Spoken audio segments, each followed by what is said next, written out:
Hey gang, it's me, Dr. Steve, coming to you once again from beautiful Hudson Valley in upstate New York. We're here for, just a wonderful family vacation for the week. If you've been with the channel for a while, you know we were here at this exact location literally a year ago last year. It's finally getting a bit sunny here, but what's happening just 3 hours south of me here in New York is anything but wonderful and sunny. And I would argue it's actually probably the single most significant political story in the nation right now, but for reasons most people have yet to realize. New York, the Independent Rent Guidelines Board just froze the rent. That means if you're one of the more than 2 million New Yorkers who lives in a rent-stabilized apartment, your rent's going to be frozen next year. The New York City Rent Guidelines Board just voted 7-1 to freeze rents across nearly 1 million rent-stabilized apartments in the city. 0% increases for both 1-year and 2-year leases. Now, as I understand it, it is the first time ever in the board's history where they froze rent increases for 2 straight years. Now, you'll hardly be surprised to find out who controls this board, and it's none other than the one and only Mayor Zoran Mamdani, the amazing Zoran. He appointed 6 of the 9 members after taking office. The one dissenting vote came from a woman by the name of Christina Smith.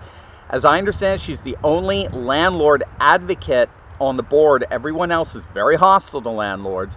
And she ended up resigning just the day after the vote, calling the whole process a predetermined political theater performance driven by the campaign trail, not by data. Because unfortunately for those clapping seals you just saw celebrating this move by Mamdani, the economic reality that the rent freeze crowd doesn't want you to realize is absolutely horrific, and it all centers on a single question. While rents are frozen, what remains unfrozen? What remains unfrozen? Well, things like property taxes and insurance and maintenance costs and utilities. All these costs keep rising. The Rent Guidelines Board's own 2026 housing supply report found that 57,000 rent-stabilized apartments are already vacant, up 9,000 in a single year because landlords can't afford to renovate them and still comply with the law. But it gets worse because half of the housing market is now officially frozen in place. All the demand has to be accommodated by the other half, the half that operates according to market principles, which means that those rents are going to inordinately skyrocket. The rent freeze does not lower rents for everyone. It doesn't lower rents for people who don't already have stabilized apartments. It does, in fact, the exact opposite. It drives up rents for everyone else. That's the dirty little secret about rent control.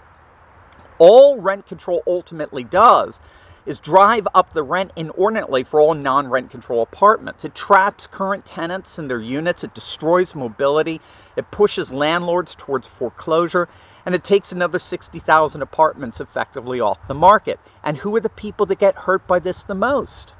It's the working class New Yorker, the very ones who are stuck in between stabilized units on the one hand and rising rents on the other. And we're already seeing the disastrous effects of this economic insanity. Google co-founder Sergey Brin, the world's 3rd richest man, just took a staggering loss in the New York City's rent-stabilized real estate market, and it's a direct indictment of the policies of Mayor Mamdani that he's now doubling down on. So Brin's investment firm, which is Amphitheater LLC, they held a stake in a real estate fund managed by A&E Real Estate. They control nearly 6,000 rent-stabilized apartments across the city. After Mamdani won election on a rent freeze platform, Brin sold his stake back to A&E, accepting just 6 cents on the dollar of his original equity investment just to get out. His gross stake was valued at approximately $79 million, meaning that the loss was absolutely huge. But the problem is this isn't an isolated story. Since 2019, the total value of rent-stabilized apartment buildings in New York City has declined by an estimated $75 billion. It's a 34% collapse in per-unit sales prices, while non-regulated apartments rose 23% over the same period. The FDIC sold $15 billion in loans backed by rent-stabilized buildings at a 40% discount. Landlords across the city are now telling brokers they want to walk away from their buildings entirely. A&E spokesperson delivered the bottom line. He said something akin to institutional capital, both equity investors and lenders, are literally fleeing New York City's rent-stabilized apartment sector in droves. That's Mamdani's rent control in action, not a housing utopia, but a $75 billion capital flight that will leave buildings crumbling and tenants with nowhere left to go. But the damage and the devastation go way beyond just a single city. What if I told you that Mamdani was actually leading something far more significant than just rent control? What if he was actually busy trying to completely dismantle the entire country itself? That's exactly what we're about to find out. Now, luckily, there is a solution that helps you see what's being emphasized, ignored, or spun. Ground News pulls headlines from over 50,000 news sources and makes it easier to understand what's actually happening. You can actually see the political bias of each outlet, insights like reliability and outlet ownership, and how coverage breaks down across the political spectrum. That's why over 1 million people have downloaded Ground News. Check it out for yourself at ground.news/Steve. My favorite feature is the blind spot feed. It shows you which stories are blowing up on one side of the aisle but barely mentioned on the other. It's the clearest way to see media bias in action. So, for example, here's a story that's barely getting any traction on the left. It's about the investigation into Act Blue CEO Regina Wallace-Jones, who pleaded the Fifth 21 times during a House Administration Committee hearing on alleged foreign donations. Isn't it convenient that the media would ignore a corruption scandal with the Democrats' #1 fundraising arm? Now, of course, right-wing media, we have our blind spots as well. But now you'll know. I mean, with every story, Ground News shows you the entire spectrum of who's reporting from left, right, and center, how reliable each source is, and who owns each outlet. It's everything the corporate press doesn't want you to see. And right now, you can get 40% off the Vantage plan, which gives you unlimited access to all the features that I personally use for about $5 a month. So just visit ground.news/Steve, click the link in the description, or scan the QR code. That's ground.news/Steve. The media keeps calling him a socialist.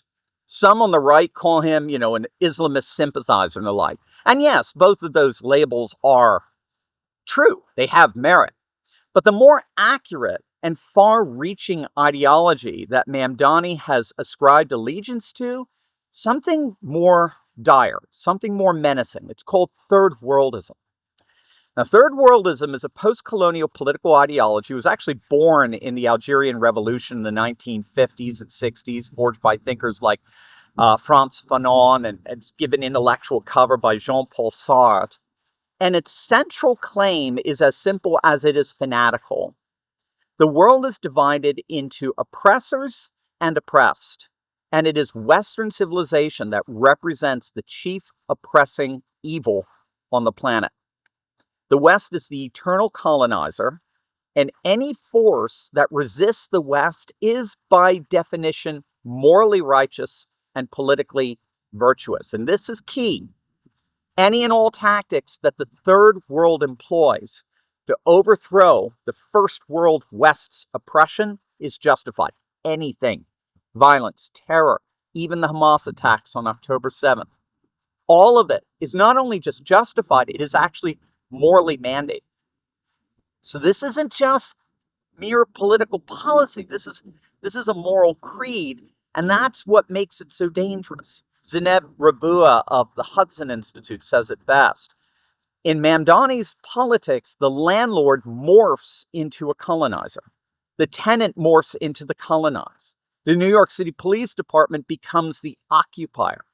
Right? Palestine is the centerpiece of the global moral uprising, and Israel's cast as the last fortress of Western imperialism. And Islam, in this framing, Islam isn't about faith. It's a badge of resistance against the West. This is why Mamdani can freeze rents one week and rally for a full arms embargo on Israel the next. It's all the same ideology. It's the same war, just fought on different front lines. Housing is a colonial metaphor. Policing is occupation. And America itself is the empire that must be dismantled from within. Mamdani did not come to New York City to fix the subway. He came to remake America in the image of a post-colonial revolution. And it's working. You may have seen this, but yesterday in Colorado, in their first congressional district, the Denver seat, 29-year-old Milat Kiros, a radical leftist Democrat socialist, just unseated Diana DeGette, a 15-term incumbent who's held that seat since 1997. Now, DeGette herself was a member of the Progressive Caucus. She supported Medicare for all. She supported the abolition of ICE, but that wasn't left enough for these people.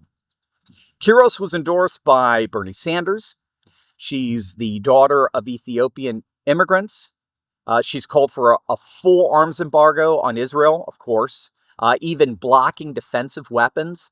And her campaign explicitly mirrored Mamdani's playbook, right? So viral social media, grassroots organizing, and third worldist moral framing that cast her opponent as part of an old regime that must be swept away.